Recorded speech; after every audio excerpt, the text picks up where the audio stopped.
fatakuna kahimarir roha yasiru wal makanul ladhir tahala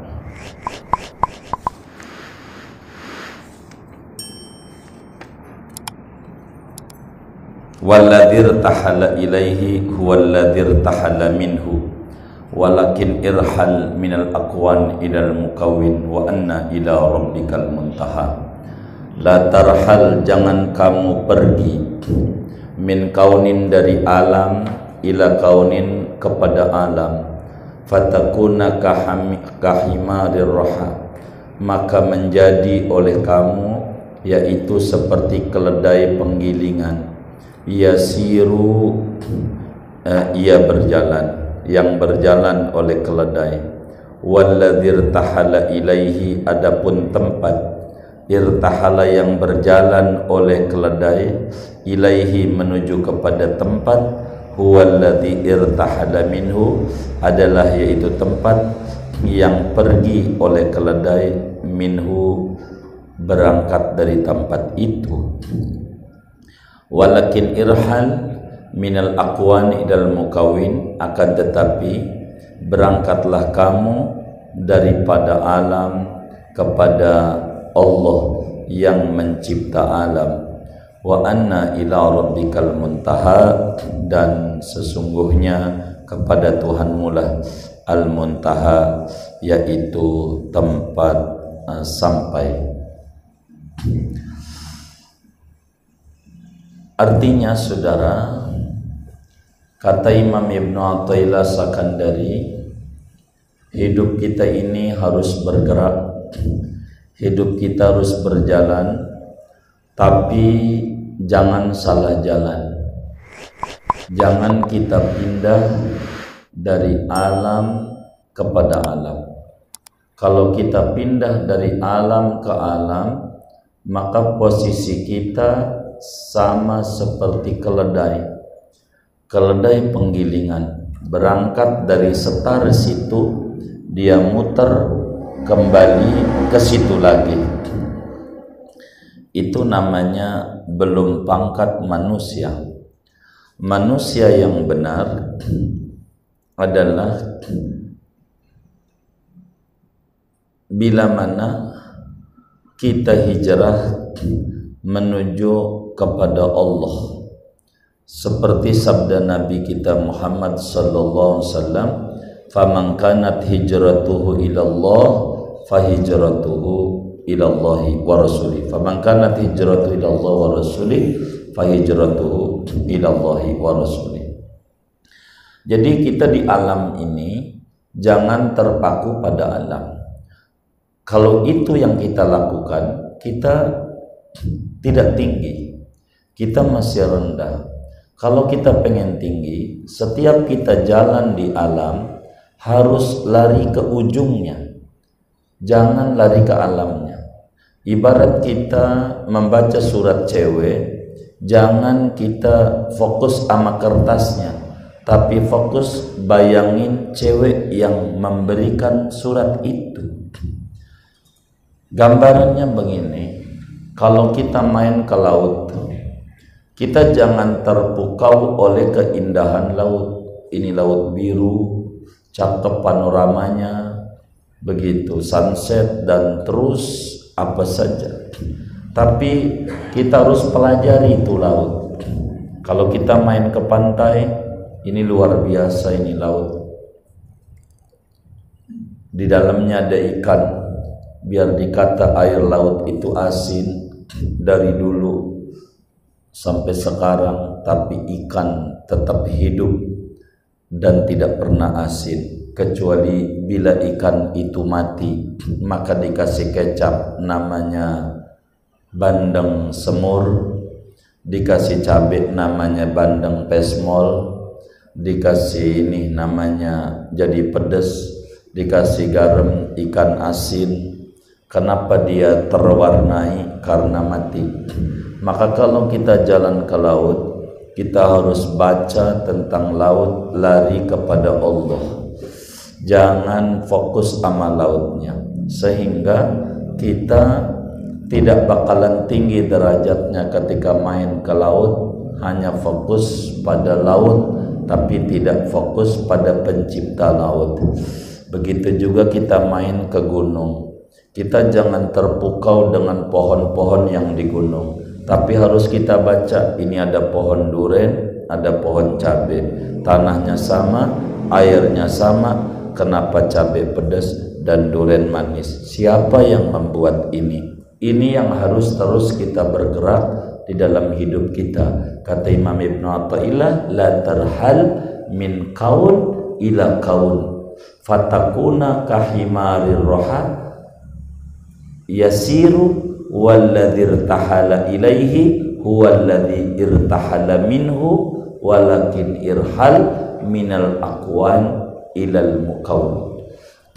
Jadi kita harus lari kepada Allah, jangan terjebak kepada makhluk. Makhluk jangan banyak mikirin makhluk, tapi makhluk harus banyak memikirkan yang mencipta makhluk.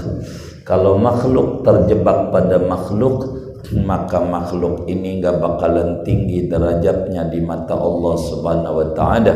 Kalau dia pengen tinggi, apa saja balikin kepada Allah Subhanahu wa ta'ala. Dia ke gunung, dia lihat kelapa, lalu dia pikirin ini kelapa ini muda manis, dari mana manisnya? Padahal air itu semuanya tidak manis, tanahnya tidak manis, juga semuanya tidak manis. Kok ini manis? Dari mana nih manis? Sehingga bakal ketemu Allah di dalam kelapa itu. Begitu juga air yang di dalamnya, ini masuknya bagaimana? Ini air batok dulu apa air dulu? Kalau air dulu ambak-ambakan gak ada tempat, tapi kalau batok doang dulu, airnya masuknya bagaimana? Ini harus dipikirin dengan matang supaya kita bisa nyampe kepada Allah. Inilah makna walakin irhal minal aqwan ilal mukawin. Kita lari kepada Allah Subhanahu wa ta'ala. Kalau enggak, kita bakalan rendah derajat kita, terjebak pada makhluk. Kita naik mobil, kita lihat ini mobil spionnya ada 3. Ada spion kecil 2 untuk belakang, ada spion gede 1, yakni kaca depan. Kenapa kaca depannya gede, kaca belakangnya kecil? Maka kita harus menatap ke depan jauh lebih gede dibanding memikirkan masa lalu yang makin membuat kita terpuruk. Dan ini ada apa ini kayak begini, sehingga kita bisa ketemu dengan Allah Subhanahu wa ta'ala. Ini kita disuruh hijrah. Itulah Quran, afala yanzuruna ilal ibili kaifa khuliqat, gitu, dan seterusnya, gitu. Ayat-ayat menyuruh kita bagaimana supaya kita wa anna ila rabbikal muntaha, supaya kita benar-benar nyampai kepada Allah Subhanahu wa ta'ala. Siapa orang yang konsen pikirannya hanya bagian nafsu, maka kehidupan dia tak ubahnya seperti keledai. Kalau kita mikirinnya makan doang, pagi ke kantor, siang istirahat, kerja lagi, sore pulang, itu keledai begitu kerjaannya, maka kita tidak punya nilai di mata Allah Subhanahu wa ta'ala. Sehingga seorang murid yang menghendaki jalan keselamatan itu antarfa'a himmatuka ilal malikil majid. Maka kita konsen pikirannya, mindset kita larinya kepada Allah, Allah, Allah, dan Allah, sehingga kita tidak terfokus pada alam, tapi fokus pada Allah Subhanahu wa ta'ala. Innamal anwaru matayal qulubi wal asrar. Sesungguhnya cahaya-cahaya keimanan itu adalah kendaraan kalbu wal asrari, dan kendaraan rahasia ketuhanan. Jadi saudara, orang kalau pengen dekat dengan Allah Subhanahu wa ta'ala enggak bisa.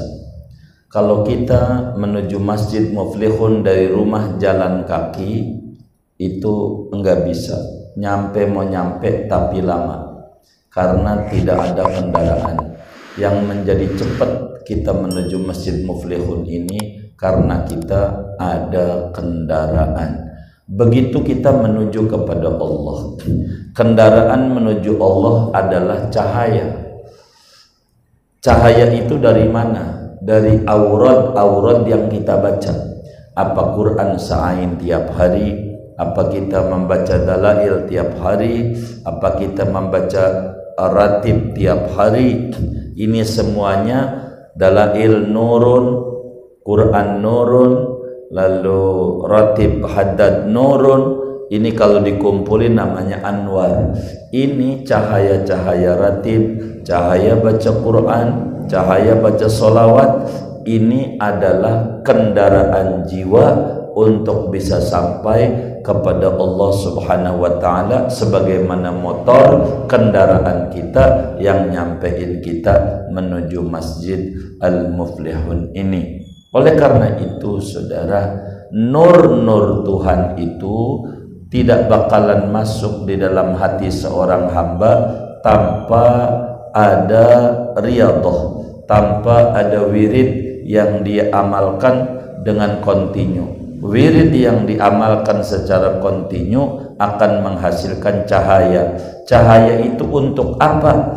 Innamal anwar matoyal qulub wal asrar. Cahaya itu menjadi kendaraan jiwa kita yang menyampaikan jiwa kita kepada hadrat Allah Subhanahu wa ta'ala, seperti motor menjadi kendaraan kita. Jadi perjalanan ruhani orang ini lapisnya banyak. Pertama disebut ruh.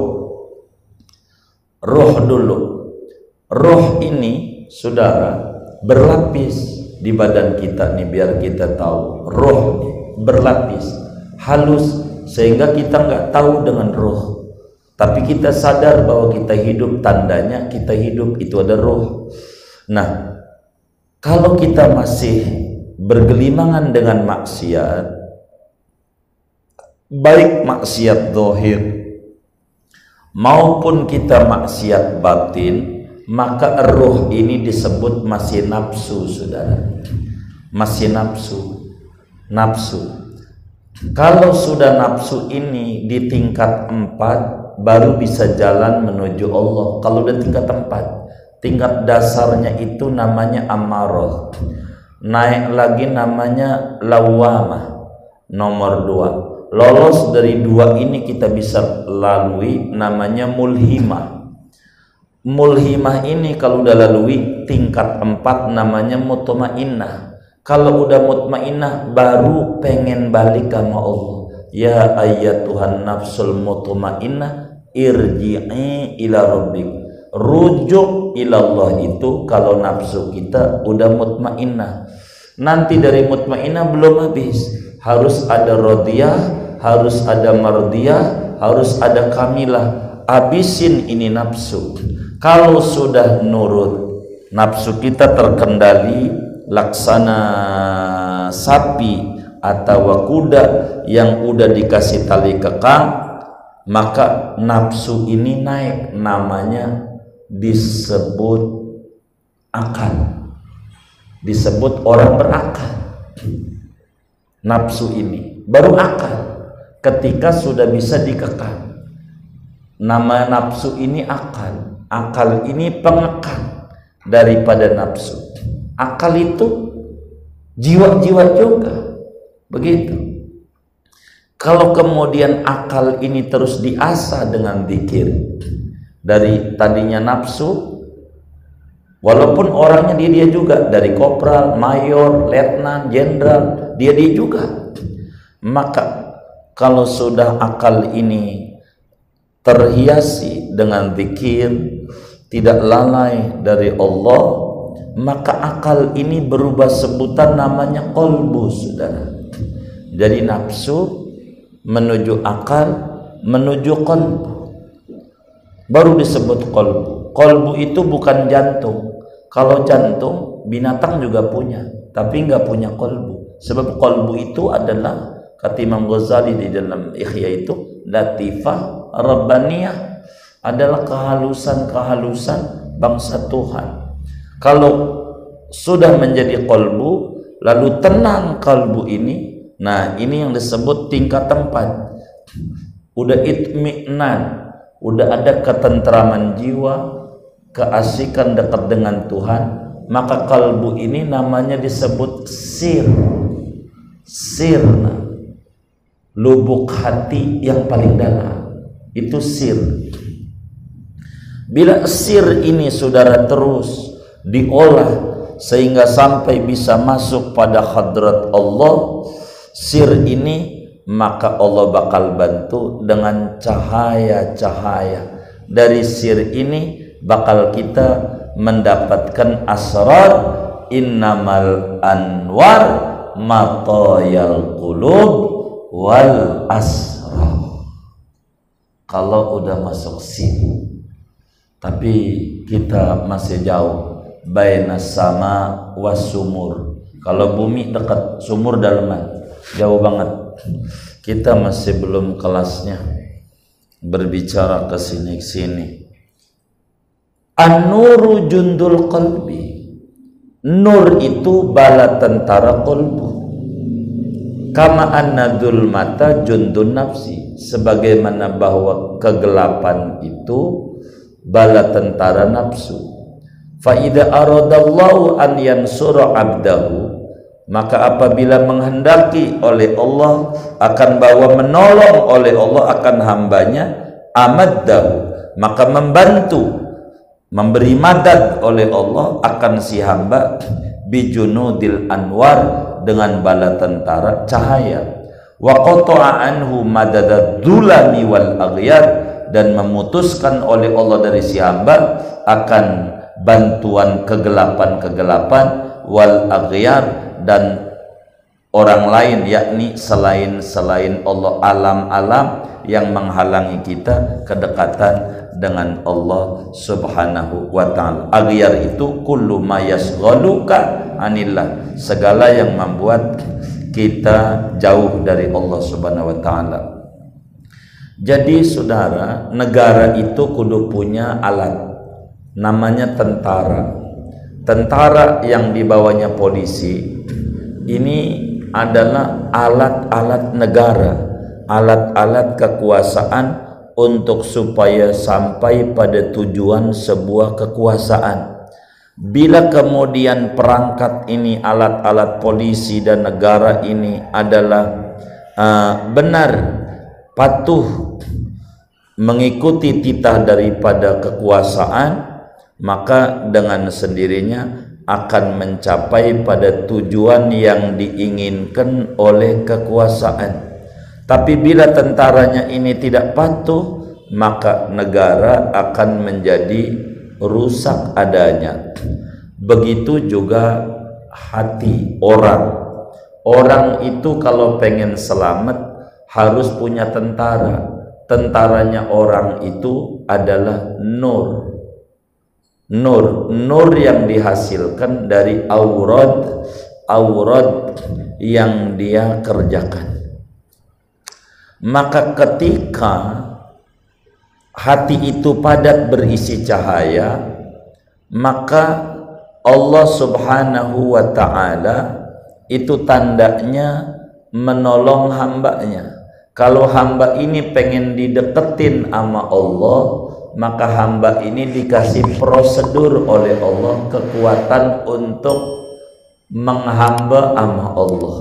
Yang membuat dia kuat adalah cahaya. Nah, inilah disebut muncul taufik, muncul hidayah. Hidayah itu enggak ujuk-ujuk datang. Hidayah itu kudu dicari. Enggak kemudian, bang ngaji yuk, kenapa enggak ngaji?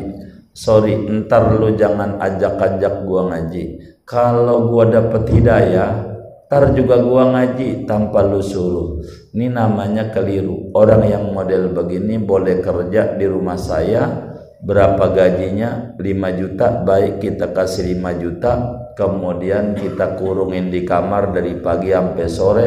Dia minta makan, Pak makan.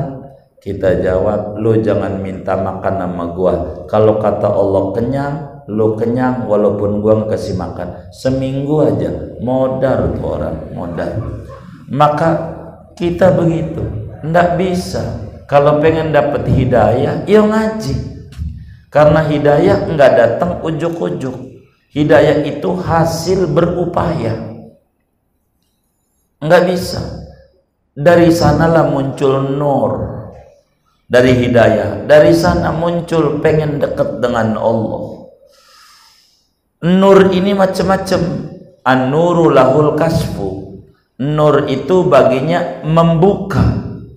Dengan cahaya ini bisa kita kebuka mana baik, mana buruk. Enggak cukup dengan dibuka doang. Wal basirah lahal hukmu.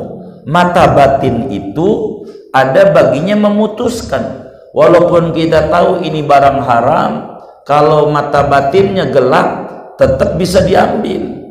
Nyolong juga karena basirahnya tidak ada. Fa innaka la ta'mal absar walakin ta'mal lati fil qulub.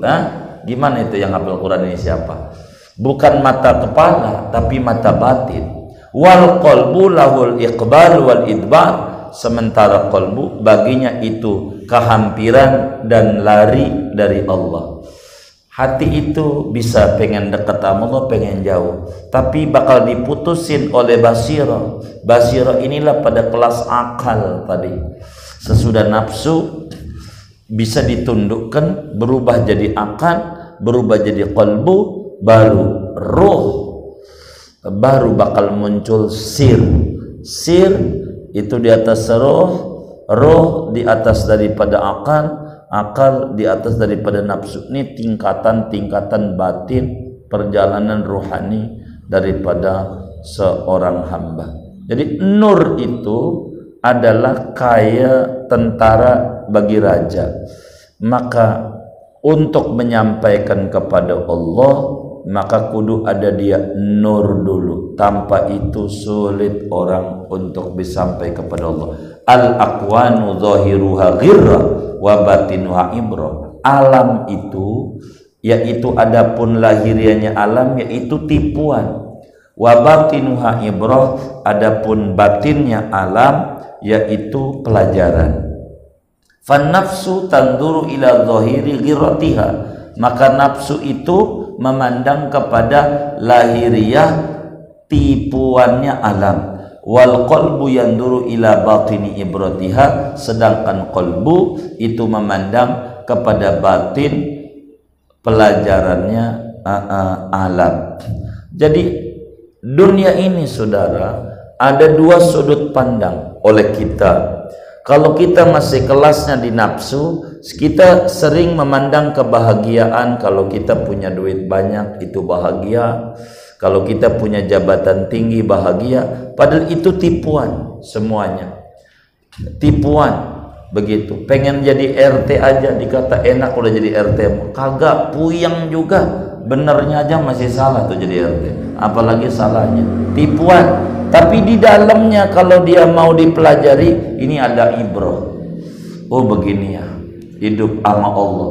Kita bener aja nih sama Allah, barangkali sama Allah masih dianggap salah kita, karena hati kita belum lurus sama Allah. Kudunya begitu dia, kudunya hidup.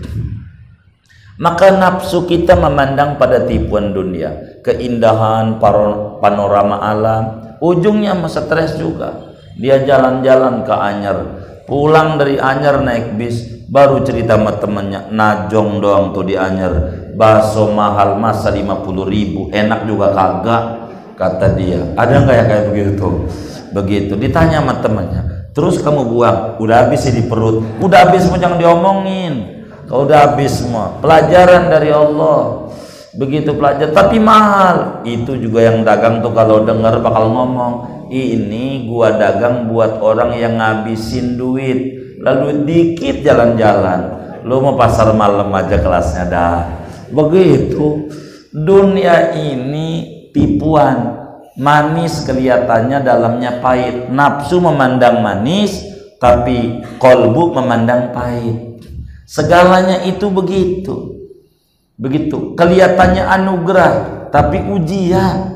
Begitu, ujian. Ada yang diuji dengan harta, ada yang diuji dengan kuasa, macam-macam. maka kita jangan satu memandang itu, harus dua. Jangan nafsu doang, pandangan mata, tapi basor, tapi basiroh juga kudu memandang. Kalau basor doang bakal ketipu, tapi kalau pakai basiroh kita bakal melek, jadi enak. Sehingga di dunia ada yang nyela, ada yang ini, itu semuanya dohir. Kita biasa aja. Sehingga kalau kolbu memandang bakal jadi enak. Bagaimana contohnya? Mata auhasaka min khalqihi fa'lam annahu yuridu an yaftahalaka babal unsibih. Manakala membuat resah oleh Allah akan kau dari makhluknya, maka yakinilah olehmu akan bahwasanya Allah itu menginginkan oleh Allah, akan bahwa membuka oleh Allah bagimu akan pintu keintiman bihi dengan Allah subhanahu wa ta'ala. Kalau kemudian ada orang nyelak kita, ada orang mitnah kita, kita tidak usah terbawa dengan hati yang gusar. Biarkan saja itu, sebab kayu gaharu nggak bakalan wangi kecuali dengan dibakar.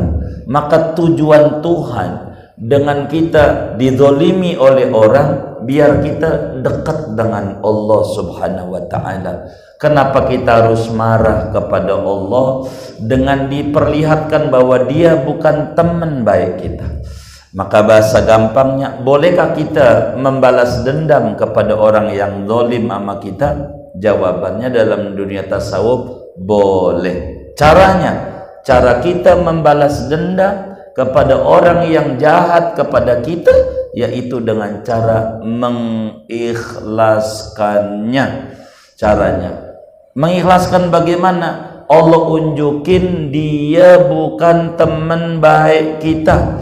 Kalaulah dia teman baik kita, enggak bakalan dia jahat sama kita. Mengapa Allah bukakan perilaku orang lalu kita marah sama Allah? Ucapkan alhamdulillah, Allah saring kita punya pertemanan yang enggak benar-benar minggir, yang benar bakal mendekat.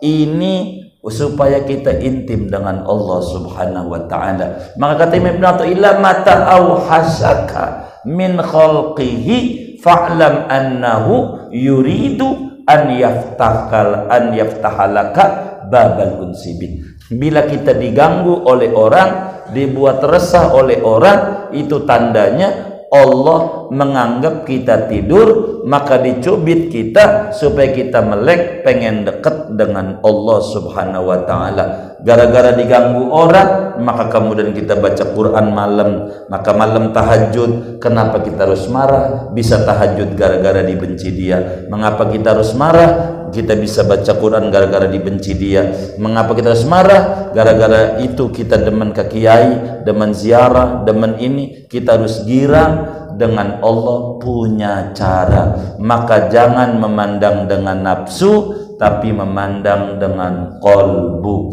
Sebab nafsu bakal memandang keliru, tapi kolbu isinya pelajaran besar dari Allah subhanahu wa ta'ala. Maka kalau ada orang yang zalim kepada kita, biarkan itu, sebab itu cara Allah supaya kita mau akrab dengan Allah, cara Allah supaya kita intim dengan Allah, cara Allah supaya kita dekat dengan Allah subhanahu wa ta'ala. Kita fokus Tuhan saja. Kalau ibarat naik motor, jangan mikirin motor-motor yang lain. Kita fokus motor kita biar sampai ke tujuan, dan jangan nyebur ke dalam jurang, tapi kita bisa sampai kepada Allah subhanahu wa ta'ala. Ini adalah sunnatullah. Jangankan kita, Nabi juga sama. Ada Nabi itu akhlaknya baik, enggak ada buruknya barang dikit pun. Nabi ada yang menfitnah. Siapa yang menfitnah? Teman sendiri. Gitu. Itu Nabi begitu.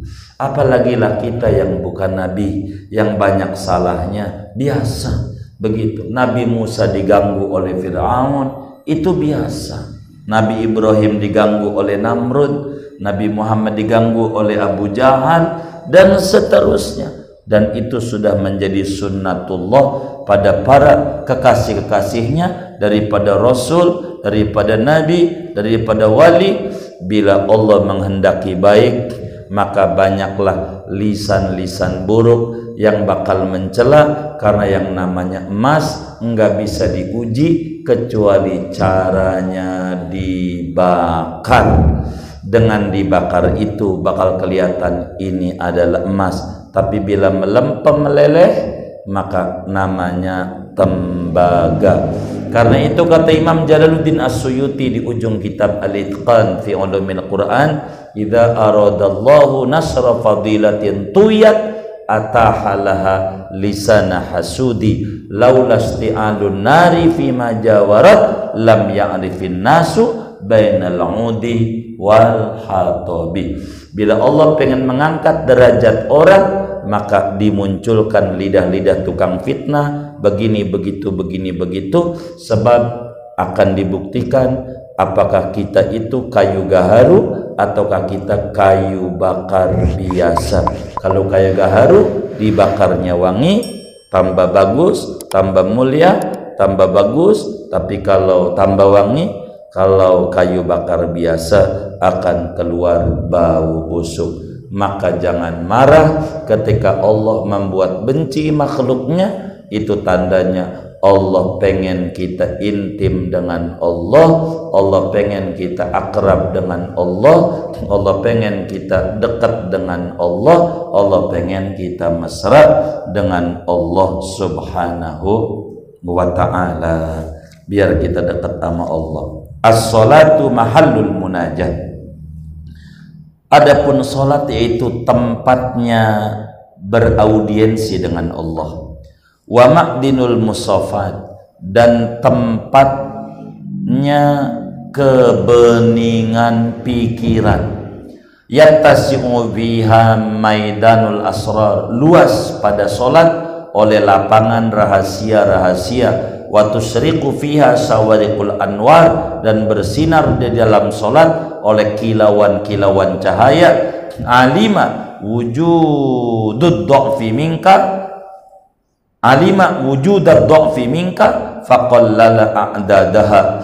Tahu Allah akan adanya kelemahan darimu, maka menyedikitkan oleh Allah akan bilangan-bilangan salat. Wa alima ikhtiyajaka ila fadlihi fakassara amdadaha, dan tahu Allah akan butuhmu kepada kurnia Allah, maka membanyakan oleh Allah akan madad-madadnya salat. Bagaimana cara kita pengen dekat dengan Allah? Bila diganggu sama orang, maka kita harus banyakin salat sama Allah. Di salat itulah kita tempat munajat kepada Allah. Munajat itu adalah bagaimana kita beraudiensi, bercakap-cakap dengan kekasih kita.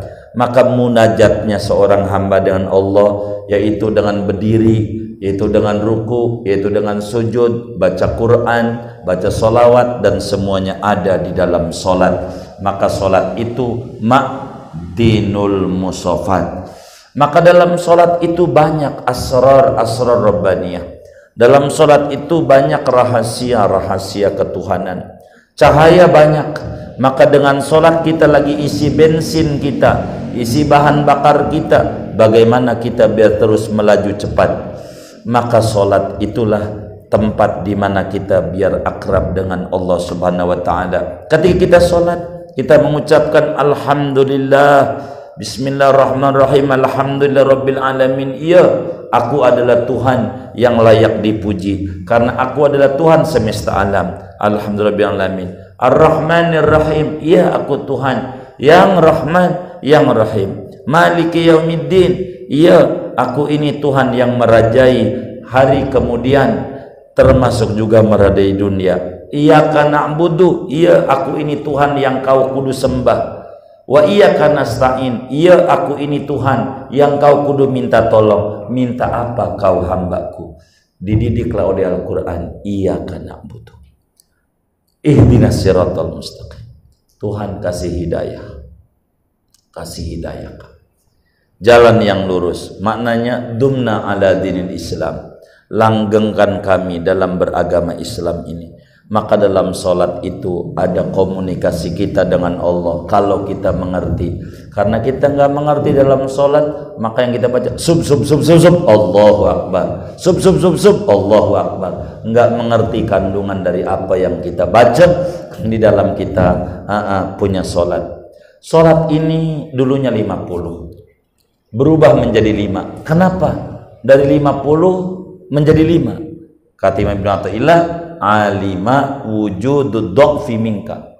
Allah tahu Anda itu lemah, enggak kuat kalau sampai 50 kalimat, enggak kuat. Karena kenapa Allah tahu? Karena Dia yang nyipta kita. Enggak keburu nanti begini begitu, sehingga faqallala a'dadaha, maka jumlahnya dikecilkan jadi 5 waktu aja.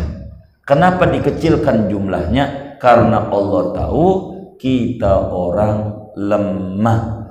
Imam Haddad waliullah tahu kita orang ini kalau zikir pengennya dikit, tapi kalau duit pengennya banyak, maka wiridannya enggak banyak. Subhanallah 33 kali, la subhanallah hamdulillah 3 kali, Allah 3 kali, 3 aja enak berarti bininya. Ternyata 15 menit doang. Iya, tapi kalau belum dikebet-kebet, ini sebuku ya, kudu kelar ya. Kalau dikebet-kebet doang nggak rapi-rapi, dikebet-kebet. Kalau dibaca mau rapi bentar doang. Kalau dibaca, kalau dikebet lama, kebet doang. Tapi biar kata sholat itu 5, nilainya tetap 50. Kenapa? Wa alima ikhtiyajaka ila fadli. Kita butuh kasih sayang Allah, maka biar dikata 5 kali sama bernilai 50 kali. Biar kita zikirnya dikit tapi sama nilainya besar, karena dipilih oleh Imam Haddad wiridan yang dikit tapi besar ganjarannya. Kita baca subhanallah wa bihamdihi, sekali baca sama dengan 124.000 ganjaran. 3 kali tinggal dikali ganjarannya. Ini semuanya walaupun wirid dikit tapi punya nilai besar. Allah tahu tentang butuhnya kita sama kebaikan-kebaikan Allah. Maka walaupun sholat itu dikit, madadnya banyak sama kita, banyak. Lalu hubungan kita dengan sesama manusia bagaimana? Bagaimana ketika orang muji kita? Apa yang harus kita ambil dalam hidup ini? Ada orang mengelulukan kita, apa kita kudu GR atau bagaimana? Kayaknya jangan malam ini dah. Udah jam 12 kayaknya. Oh udah. Ya udah kalau udah. Segini aja. Annasu yamdahunaka bima yadhunnuna fik fakun anta daman li nafsika lima ta'lamu minha.